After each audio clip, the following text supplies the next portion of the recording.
श्री गणेशाय नमः. श्री महाकाल. श्री पुरुषोत्तम अधिक मासाय नमः. आजचा अध्याय 30. बरोबर. मागच्या अध्यायात गोलोकात श्रीकृष्ण मलमासास पुरुषोत्तमाला वंदन करून बसले. श्रीकृष्ण युधिष्ठिराला म्हणाले की हे युधिष्ठिरा पुढील कथा आहे. पुरुषोत्तमाने विष्णूशिव मलमासास पाहून प्रश्न केला की हे विष्णू, ह्या तुझ्यासोबत कोणाला आणले आहेस? त्यांचे नाव काय? यांचे दुःख, याला कोणते दुःख झाले आहे म्हणून हा रडतो आहे? माझ्या ह्या गोलोकात कोणालाच दुःख नसून ते सर्व परमानंदात निमग्न आहे. अशा ह्या गोलोकात स्वप्नात देखील दुर्वार्ता ऐकू येत नाही. तर हा प्रत्यक्ष दुःख कोठून असतील? तर मग अशा गोलोकात डोळ्याने अश्रू गळत हा माझ्या पुढे थरथर कापत कोण उभा आहे? तेव्हा भगवान विष्णू भगवंताशी पुरुषोत्तमाशी म्हणाले की हे देवा, हा ही दीन अधिक मास दुःखी निमग्न आहे. याला इथे आणले याचे मुख्य कारण सर्व सांगतो ते तुम्ही निवारण करावे. 8 सेकंद, 1 कला, 1 काष्ट म्हणजे निमिष, 18 निमिष, घडी, दिन, पक्ष, महिना, ऋतू, अयन, वर्ष, औषधी, द्रुम, ग्राम, अशेष, गिरी, कूप, नदी या छोट्या छोट्या नाही त्यांचे स्वामी आहेत. म्हणूनच त्यांची पूजाजन करतात आणि म्हणून हा सर्व अधिक मासाची निंदा नाराजगी करतात. कारण की अधिक मासास कोणी स्वामी नाही आहे. हा अधिक मास अतिशय हीन दिन मलिन असून याला रवी संक्रांत नाही, म्हणून हा विश्वात निंदनीय आहे, निंदा आहे. या महिन्यात शुभ कार्य करू नये, स्नान, दान, जप, यात्रा करू नये. ज्याप्रमाणे विधवा स्त्रिया अनाथ तसाच हा अधिक मास. विधवा स्त्रियांना शुभ कार्यात प्रवेश नाही, व्यवहारात अशुभ, त्यांचे तोंडही पाहत नाही, तसे ह्या अधिक मासाबाबत ते बोलतात. यामुळे याची स्थिती अशी झाली आहे की हा अधिक मास निषिद्ध आहे असे गर्वाने सर्व बोलतात आणि बोलतातच नव्हे तर त्याची निर्वसनाही करतात. आणि आता तो कंटाळून आत्महत्या करायला उद्युक्त झाला तेव्हा काही लोकांनी त्याला विष्णू शरण जावे असा सल्ला दिला. तुझे कल्याण होईल असे सांगितले. म्हणून तो वैकुंठात धावत धावत रडत माझ्याकडे आला आणि त्याने आपली व्यथा वारंवार रडत सांगितली. मला त्याची दया आली, परंतु त्याचे दुःख तुझ्याशिवाय कोणीही निवारू शकत नाही हे मी जाणले आहे. म्हणून तुझ्या आश्रित म्हणून निराश्रिताची हातात धरून तुझ्याजवळ यांचे कल्याण रक्षण व्हावे या हेतूने आलो आहोत. हे दयाळू तू याचे रक्षण कर. हे पुरुषोत्तमा, तू दुसऱ्याचे दुःख सहन करणारा असून तू अनाथ दीनदयाल आहेस असे मी म्हणत नसून तर सर्व वेद म्हणतात. हे तू सिद्ध करून दाखव. तुला जे शरण येतो त्याला दुःख कदापि होणे शक्य नाही असे सर्व विद्वान बोलतात. ते तू खरे करून दाखव. आणि हे भगवंता, माझ्यासाठी तरी सर्व काम बाजूला सारून मी याला घेऊन आलो आहे. तू याचे दुःख निवारण कर, माझे येणे सफल करावे. अशी वारंवार विनवणी श्री विष्णूने पुरुषोत्तमास केली. एवढे बोलून श्री विष्णू दोन्ही हात जोडून स्तब्ध राहिले. तेव्हा पूर्ण ब्रह्म किशोरमूर्ती पुरुषोत्तम विष्णूला म्हणाले की तू आज चांगले काम केले. तू अधिक मासात घेऊन या ठिकाणी आलास, त्यामुळे तुझी कीर्ती त्रिभुवनात होईल. अरे तू माझा प्राणाची भला, तू ज्याचा स्वीकार केला तो म्याची सोय स्वीकार. तूने ज्याचा स्वीकार केला, विष्णूला श्री पुरुषोत्तम बोलतात, त्याचा स्वीकार मी स्वतःच केला, या संशय नाही. मी या मलमासात सर्वात श्रेष्ठ असा मास करतो. ज्याप्रमाणे मी साक्षात परात्पर ईश आहे तसाच हा मलमास परात्पर ईश होईल. माझ्यात जे गुण आहे म्हणजे कीर्ती, दया, शांती, औदार्य, पराक्रम, बुद्धी, दृष्टी, धैर्य, ज्ञान, वैराग्य, कांती, ऐश्वर, हे सर्वाचे सर्व गुण मी या मलमासात राहते. ज्याप्रमाणे मी पुरुषोत्तम आहे तसाच हा अधिक मास लोकप्रख्यात परमप्रसिद्ध असा पुरुषोत्तम मासोत्तम होईल. आणि या मास पुरुषोत्तम मास म्हणून वेदांत देखील ओळखतो. हे विष्णू, मी तुला संतोष लाभा म्हणून दिलेले आहे आणि ह्या मासाचा स्वामी मी झालो आहे. याच्या नावाने सर्व विश्व पवित्र होईल. या सर्व महिन्याचा अधिपती होईल. हा सर्व विश्वास सुपूज्य वंदनीय होईल. आणि जो या पूजा करतील, याची पूजा करेल, त्यांचे दुःख दारिद्र्य नष्ट करेल. मी सर्व त्यांचे दुःख दारिद्र्य नष्ट करेल. जे चैत्र मासाधिक मास आहे ते सर्व कामना पूर्ण करणारे आहेत.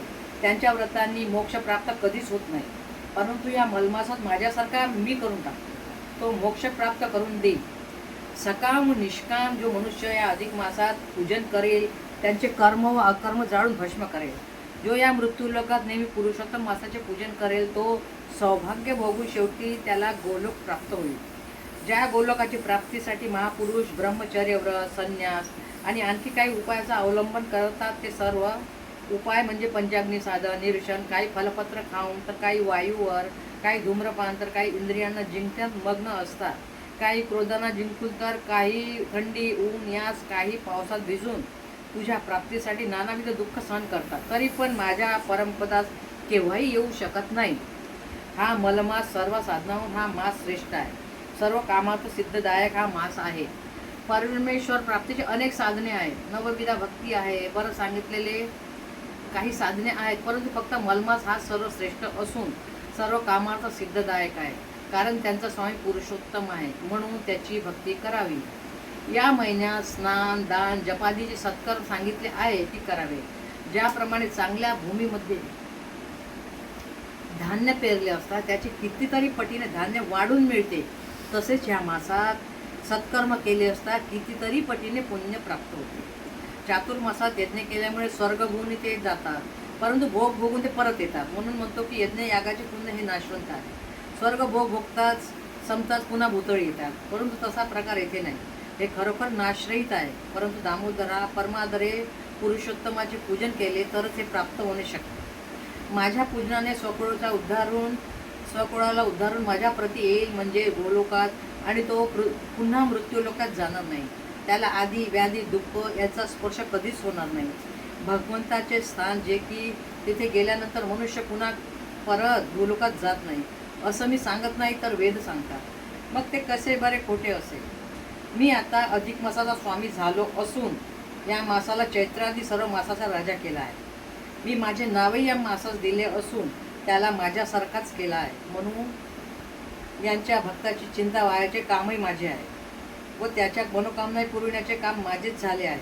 माझी पूजा करण्यापेक्षा जर कोणी माझ्या भक्ताची पूजा करीत असेल तर ती मला आवडते, कारण आजूबाजूचे प्रेम जसे मुलापेक्षा नातवावर जास्त असते, तसेच माझ्या भक्ताची मनोकामना पूर्ण करण्यासाठी मी एखाद्या वेळ लावी, परंतु पुरुषोत्तम भक्ताचे मनोरथ मी तात्काळ पूर्ण करेन.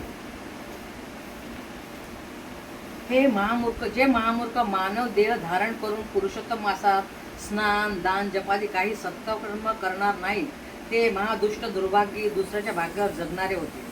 आदी व्याधी दुःख यांना रात्रंदिवस सुखापासून वंचित करेल. त्यांना स्वप्नातही सुखलेश मिळणार नाही.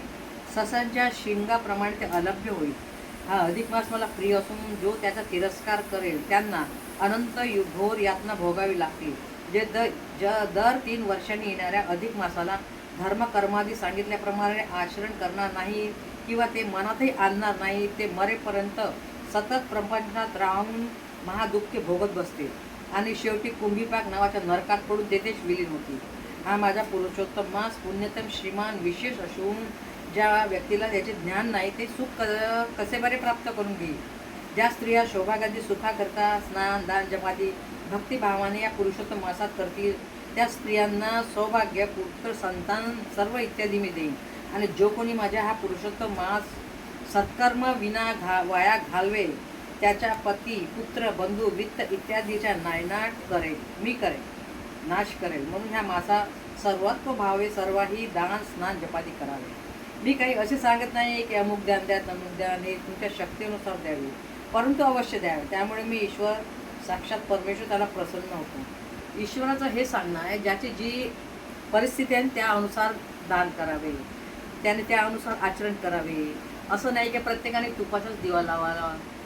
ज्याला जे परिस्थिती जमते त्याने ते करावे, तेवढ्या दिवसाचं करावे. 1 महिन्याचा दिवा नसेल जमेल तर 8 दिवसाचा करावे, 8 दिवस नसेल तर 3 दिवसाचा लावावे किंवा 1 दिवसाचाही लावू शकतात. आपल्या परिस्थिती अनुसार सर्व करावे.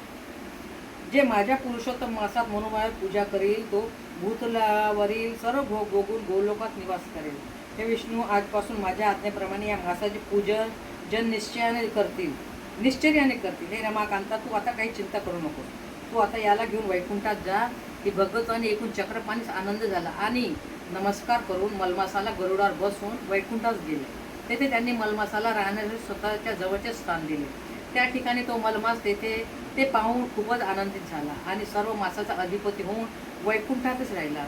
त्यामुळे त्याच्या पूर्वाचे दुःख देशोधडीला मिळून तो आनंदी झाला. भगवंताच्या कृपेमुळे सर्व पुण्याचे स्थान झाले. तो त्रिजगता सामर्थ्यवान झाला. त्याच्यासारखा दुसरा कोणीच नाही असा. त्याच्या मासात जे सत्कर्म करतात त्यांचे दुःखाचे हरण होते आणि त्यांना आधी व्याधी जरा अपकीर्ती दुःख स्पर्शू शकत नाही. जे महामूढ लोक या महिन्याचा अनादर करतात त्यामुळे पुरुषोत्तमाचा अपमान होतो. त्यांच्यावर दुःखाचे डोंगर एकामागून एक पडतात असे साक्षात भगवंताचे म्हणणे आहे. ते असत्य कसे बरे होईल? श्रीकृष्ण युधिष्ठिरास म्हणाले की हे राजा, तुम्हाला जी अनेक दुःखे येत आहेत त्याचे कारण मी जाणले आहे. श्रीकृष्ण भगवान युधिष्ठिराला सांगून राहिले, तुम्ही 12 वर्षापासून वनात येऊन आहात, तर त्याचे दुःख काय आहे त्याचे कारण मी तुला आताच सांगतो. आहे ना, असंच ना? तुम्ही या वनात आल्यापासून पुरुषोत्तमास सुरू होऊन देखील स्नान, दान, जपादी सत्कर्म केली नाही. तुम्ही वनात आल्यापासून 2दा पुरुषोत्तमास येऊन गेला, हा 3रा आहे. तुम्हाला भीष्म द्रोणाचे भय, त्यामुळे तुमचे मन विफल झाले आहे. तुमच्या धनंजय त्यासाठी इंद्रलोकात गेला आहे. तुमचे मन त्यांच्या वियोगामुळे व्याकुळ झालेले आहे. तुम्ही भांबावून गेला आहात आणि म्हणूनच तुम्हाला पुरुषोत्तम मास केव्हा आला आणि केव्हा गेला हे काही समजले नाही. यात तुमचा दोषही नाही. नशिबाला दोष देण्यात काय मजा? दैवात जे आहे तेच घडते, म्हणूनच तुम्ही स्वस्थ बसण्याची योग्य. एखाद्याची अकृपा झाली, त्याची दृष्टी अदृष्टी झाली म्हणजे त्याचे संपूर्णपणे तसेच भोगावे लागते. सुख, दुःख, भय, कल्याण दैवानेच प्राप्त होत असतात. तरी तुम्ही ज्याची अदृष्टी झाली आहे त्यावर भरवसा ठेवून नेहमी स्वस्थ बसावे. आणखी एक प्रकार कसा झालाय तोही मी तुम्हाला सांगतो. श्रीकृष्ण प्रेमाने युधिष्ठिरास सांगितले जे नारायणाने नारद मुनीला सांगितले तेच मी सांगतो. इति श्री अधिकमास महात्मसार बृहन्नादी पद्मदा तृतीय अध्याय गोडा तृतीय अध्याय समाप्त.